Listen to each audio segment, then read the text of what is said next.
Hey guys, this is my reaction video to the Marshalltown, Iowa tornado of July 19th, 2018. As you can see, that is a massive wedge right there.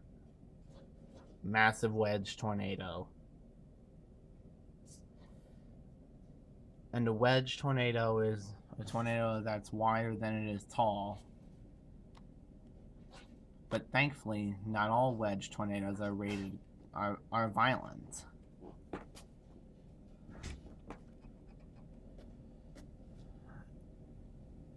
In fact, some don't even have to be strong at all. All of them have to be strong.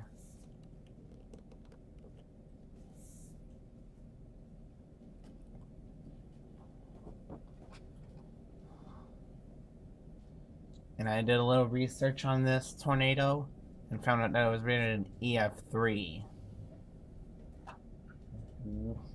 Wind speeds of 136 to 165 miles per hour peak.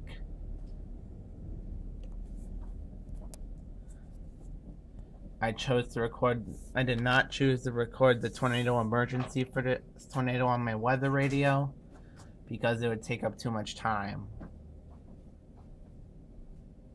Maybe next tornado warning I could record it.